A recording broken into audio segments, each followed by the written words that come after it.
¿Qué tal, queridos hermanos? Muy buenos días.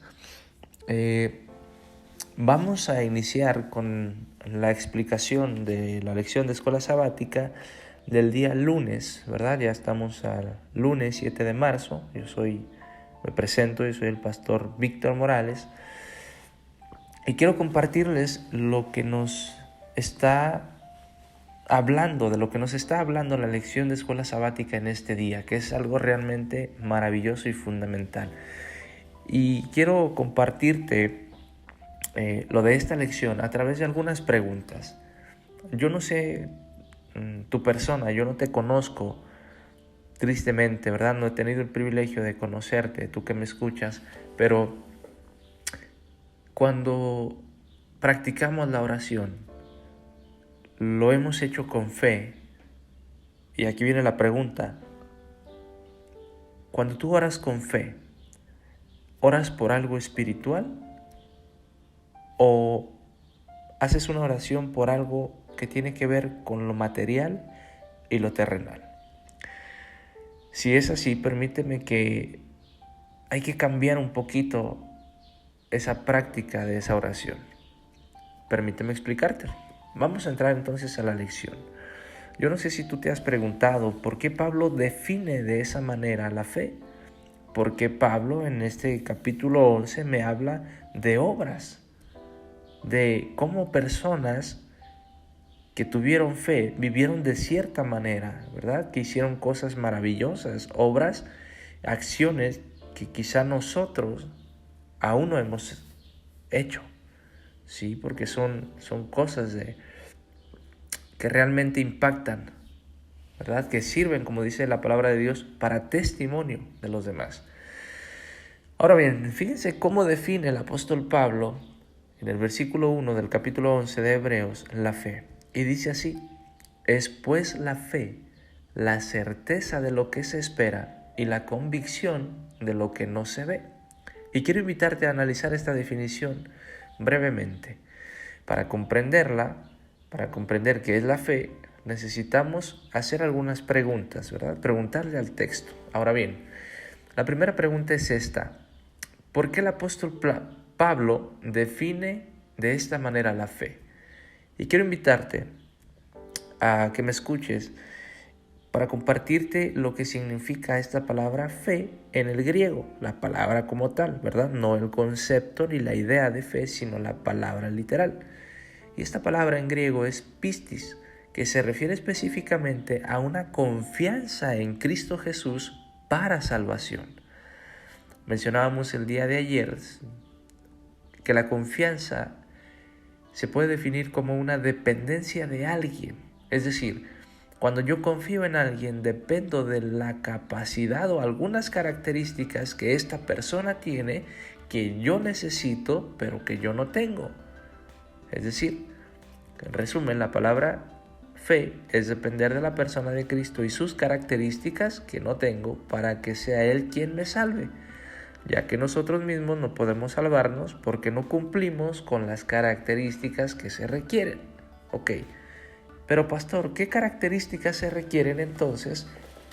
¿O qué características requirió Cristo para salvarnos? Bueno, 3 características principalmente: la santidad, la justicia y la vida perfecta de Cristo.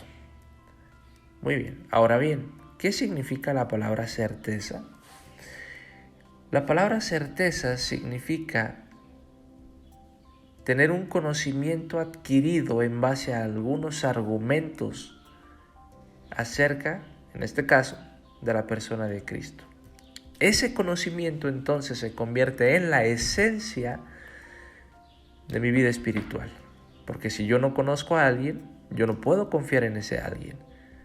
Y para que yo pueda confiar en ese alguien, o bien para que yo pueda tener fe en esa persona, necesito primero entonces conocerlo. Entonces, cuando nosotros ejercemos la fe, es porque tenemos un conocimiento claro y seguro, porque hay argumentos fuertes y válidos, en este caso la palabra de Dios, quien es nuestra máxima autoridad, de quién es Él, de lo que es Él, y de lo que recibimos de la persona de Cristo, de lo que Cristo hace por nosotros y en nosotros. Entonces, gracias a ese conocimiento, nosotros podemos confiar y dejar que Cristo impacte nuestra vida y entonces nos ayude a cambiar nuestra manera de vivir. Muy bien, ya vimos entonces que es la palabra fe, que es la palabra certeza, y vamos a ver entonces qué es la palabra convicción.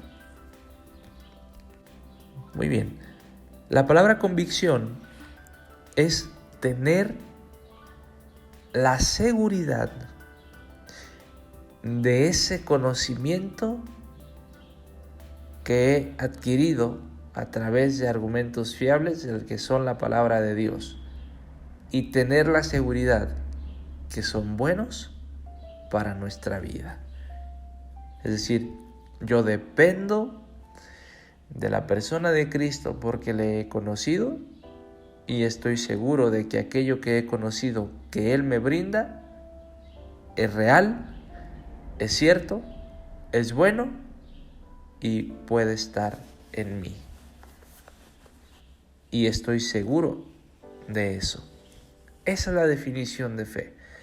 Pero vamos a analizar un poquito entonces los demás versículos para poder entender un poco más lo que es realmente la fe y cómo es que esta fe o lo que trae la fe llevó a las personas como Abraham, como Enoc, como Abel a ser agradables ante los ojos de Dios.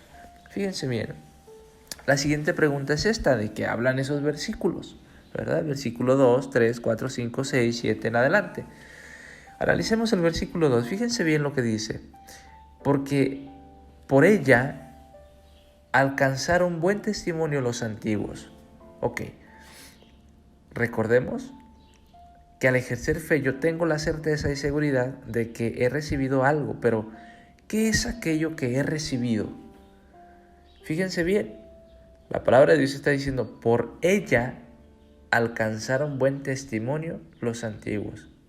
¿Qué ella? ¿Se estará refiriendo a la fe? ¿O hay algo más que la fe trae consigo? Vamos a seguir analizando. Versículo 3. Por la fe entendemos haber sido constituido el universo por la palabra, ojo aquí, palabra de Dios. De modo que lo que se ve fue hecho de lo que no se veía. ¿Qué es aquello? Yo les pregunto, ¿qué es aquello que no se veía? Fíjense bien, este versículo nos está hablando de la palabra de Dios. ¿Y qué es la palabra de Dios? O mejor dicho, ¿quién es la palabra de Dios? Cuando vamos a las cartas y al Evangelio de Juan, vamos a encontrar que Juan empieza a decir, en el principio era el verbo y el verbo era Dios, y entonces nos señala que el verbo es la palabra y esa palabra se ha hecho carne y esa carne es entonces Cristo Jesús encarnado. Esa palabra de Dios por la cual no se veía pero todo fue hecho es Cristo Jesús. Interesante. Vuelvo a leer el versículo. Si tienes tu Biblia, por favor, al alcance, ve y analiza esto conmigo. Por la fe entendemos haber sido constituido el universo por la palabra de Dios. De modo que lo que se ve fue hecho de lo que no se veía. Maravilloso. ¿No lo crees? Maravilloso cómo es que Dios actúa, no solamente en nuestra vida, sino en todo el universo. Ahora bien, fíjate en el versículo 4. Ya vimos en el versículo 2 que esto que trae la fe me ayuda a dar un testimonio hacia los demás, así como los antiguos lo dieron. Ahora bien, esta palabra tiene que o está muy relacionada con la persona de Cristo, ¿sí? Directamente. Fíjate bien lo que dice el versículo 4. Por la fe, Abel ofreció a Dios más excelente sacrificio que Caín. Estamos hablando ya de adoración. Sigue diciendo, por lo cual alcanzó testimonio de que era, ¿qué cosa? Justo. Ah, caray. Si seguimos analizando todo el capítulo, vamos a darnos cuenta de que este capítulo inicia definiendo la fe, pero el resto de los versículos se encarga de enseñarnos la justicia de Cristo Jesús. Entonces, cuando Abel tiene fe, pasa algo maravilloso que tú y yo podemos experimentar, que más adelantito lo vamos a ver. Entonces, él da testimonio de que es justo, dando Dios testimonio de sus ofrendas, y muerto aún habla por ella. Y yo te pregunto, ¿qué es lo que habla de Abel aún estando muerto hace ya casi 6,000 años o un poquito más? ¿La fe o la justicia que había en él? Bueno, vamos a seguir analizando la Biblia. Fíjense bien, el texto nos está hablando ya de que hay una justicia. Gracias a ella, Abel fue mejor que Caín en su adoración a Dios. ¿Qué es lo que sigue dando testimonio? Bueno, esa justicia que había en él. Ahora bien, vámonos al versículo 7 y fíjate qué es lo que menciona este versículo, que está muy interesante. En la última parte de este versículo se menciona que la justicia viene por la fe. Ahora bien, ¿qué justicia y de quién es esta justicia? Bueno, esta justicia que viene por la fe es la justicia de la persona de Cristo. Es la justicia que se te imputa, es decir, que aunque no es tuya, porque tú y yo no podemos ser justos, no pueden hacer justicia de nosotros, pero sí podemos recibir justicia de alguien más.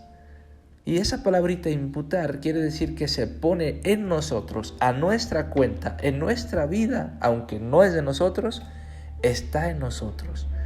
Cuando tú y yo ejercemos fe, estamos aceptando esa justicia de Cristo que aunque no podemos ver, se es puesta en nuestra vida. ¿No te parece eso maravilloso? ¿No es algo que realmente puede impactar tu vida al conocer cómo es que funciona la fe? Entonces, recibimos esa justicia que se imputa en nosotros. Está en mí porque al creer en Cristo como mi Señor y Salvador personal, Él me presta de su justicia para que mis acciones puedan ser justas gracias a la persona y las características de Cristo, accionando, actuando, guiando en mi vida. De eso está hablando la palabra de Dios en Hebreos. Y eso es lo que el apóstol Pablo te quiere enseñar a través de este capítulo. Mira, cuando tú ejerces fe, tú estás seguro, tú tienes la certeza, tienes un conocimiento de ese Cristo, sabes lo que Él te da, sabes lo que Él te ofrece y estás seguro de que así es, aunque no lo puedas ver. Porque déjame decirte que lo espiritual no se ve, pero es más real de lo que podemos palpar.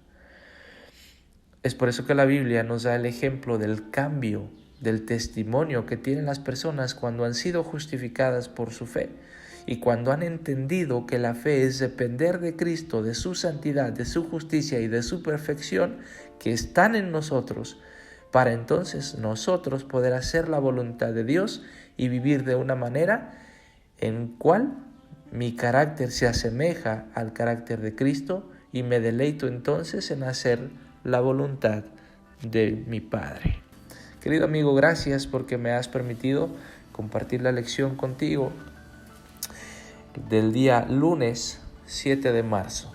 Deseo que esto pueda ayudarte en tu vida espiritual, que es muy real y es el deseo de Dios para tu vida.